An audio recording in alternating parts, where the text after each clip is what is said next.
Continuing tonight's Military Matters, today we head to Highway 77 Cafe in Rosebud. It is dedicated to veterans. It is a spot that's become home to many of our Central Texas vets. Take a look now at how the Highway 77 Cafe is making sure those who served have a place to find camaraderie and one hell of a menu. Along a rural road in Rosebud, Highway 77 to be exact, is a local gem and a magnet for military vets. Run by Bill and Sue Sturrock at the Highway 77 Cafe, their motto is "Every day is Veterans Day," where his family has been through 3 different wars. It's family. It's family-oriented, especially military-friendly. Meet Boris Boring. He served 4 deployments since 2005, and in a sea of seasoned vets who served from World War II to Afghanistan, Boris has something in common with everyone here. Brother and sisterhood. It's the camaraderie most vets miss after they leave the service. Boris was in charge of 12 personnel, 17 and 18-year-olds to look after, and over $7 million worth of equipment in his command. Boris now says that he's home. He has one struggle in particular: his drive and his purpose. And now when you get up in the morning, it's kind of like, you know, what do I do to myself, with myself? What's my identity? You know, because no one else recognizes that. You know, nobody recognizes the responsibility and weight that you had on before when you got out. So now it's kind of like, you know, how do I deal with myself? Coming here helps fill that void, because no matter what branch you served in or what war you were a part of, you are understood here.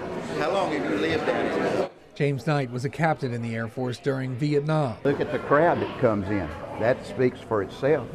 Highway 77 Cafe is kind of a historic marker with all these pictures and everything. The pictures line the walls here, 387 of them. Vets dating back to the Civil War all the way to the war in Afghanistan, including fathers and sons. Oh gosh, when you look through there and you think of all these guys and gals that are on the wall here, and you think, man, wonder what he did, what she did, but you know kind of what they did because you did a little bit of it probably. Another vet, Robert Savage, is part of the greatest generation. He's 98 years old and served in World War II as a pilot of B-24s. And while he loves coming to the cafe with his son, he has a completely different view on his time in the military after he was drafted. What do you miss most about being in the service? Nothing. And despite his feelings toward his time serving, he was a pioneer. There was no radar in his days of flying in World War II, so he was one of the first people to go to radar school. George Weaver served in Vietnam. 1 year, 2 minutes, 5 seconds. And the lightheartedness is something that only certain people who hang out here can relate to. But this way of life is something that steered good men and women in our community in a good way.